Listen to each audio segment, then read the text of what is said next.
Have you had a very busy day? Have you had a hectic day? And at the end of the day, wondered, what have I achieved today? It happens when we don't make plans. Hi, my name is Sibly Monday. You're welcome to this channel, Lively Lifestyle, where I share with you how to live your best life here on earth with eternity in view. If you're new here, please click on the subscribe button and don't forget to turn on the bell button to get updates whenever I post new videos. Today on this channel, I'll be sharing with you some tips on how to make plans. Come along with me, let's make some plans.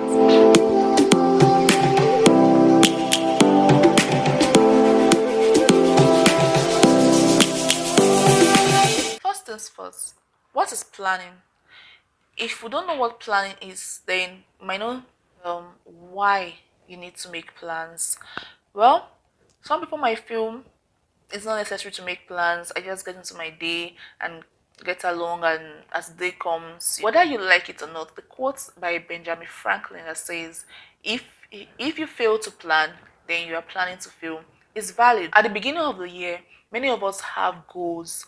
Many of us have dreams and things we want to achieve by the end of the year. But have we really sat down to make plans for those things?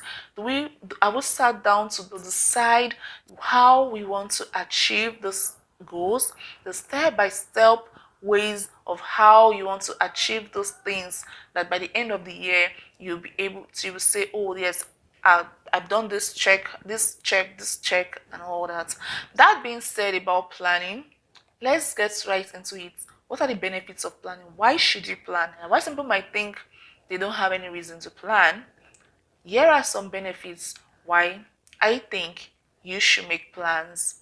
When you plan your day, when you plan your week, it gives you a sense of feeling that your life is put together. It gives you a sense of organization. Another reason I think is important to plan is that you don't see yourself rushing all the time.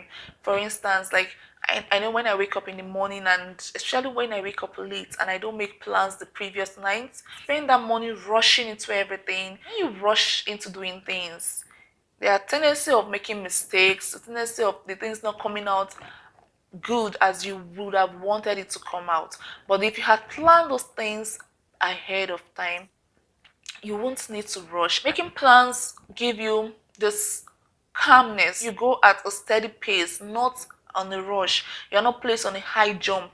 You are not trying to get everything at a time. Your mind is settled. Let's go into how to make plans. What are the things we need to consider when making plans? First thing you need to do in making plans is do a monthly appraisal. Do an appraisal of a previous month and review your previous months. At the end of a day, you calculate, how did I spend my day? What did I achieve today? How can it be helpful to me on the next day?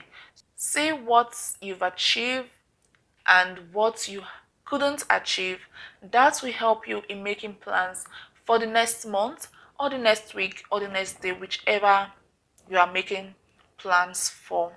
So watch the video on how to do a monthly appraisal. A monthly appraisal or a monthly review is very important. The next thing to consider in making plans for the new month is defining your focus. What do you want to focus on in this new month? Define one thing you want to achieve this month. Depending on your ability, you can pick one of your short-term goals and decide to focus on that. Don't set so many targets or so many things you want to achieve at once, so you don't end up not being able to achieve any. So next step is writing down your goals. Write down, you've reviewed your last month, you've selected the things you think you can focus on this month. Now it's time to put them in writing. Write these things down, these goals you want to achieve. I can't overemphasize the importance of writing down. Habakkuk chapter 2 verse 2 says, write down the vision, make it plain, so that those who sees it will run with it. Writing down your goals gives you a visual idea of how much work you need to put, where you need to start from, what you need to do. It also helps you to prioritize them appropriately. When you have your goals written down, you can go back and visit it and refer to it in case you've forgotten something, in case you want to develop an idea. Very important to write down your goals. It's like a visual reminder of these are my goals for the month or for the day or for the week. Then number 4 in making the plans is create your action plans. So you've written down your goals, you are able to prioritize which one is more important and which one should go down on the list. It's time for you now to create your action plan. How do you want to achieve these things? What do you need to achieve these things? For example, you want to learn a new skill. What are the resources to learn a new skill? Where do you get these resources from? What training do you require? Where do you get this training? You need to go online. You need to check for all this to it. So you need to plan even your time for the new skills, because it's very important. It's so that at the end of the month you'll be able to say, oh, I did something tangible, something meaningful this month. I was able to develop myself in this way and in this area. The next thing you need to consider, or the next step you need to take in making plans for the month, is using a planner. What's a planner? Like the name implies, something that helps you plan. It could be a notepad, an app on your phone that helps you plan your day-to-day activities. Okay, so for me, I still go with my notepad. This is more like a journal, okay, but also I make plans with it. There are planner apps online you can get for making plans. Okay, so me, I still prefer using the handwritten plans. It's works best for me. So find what works best for you. I use my phone also.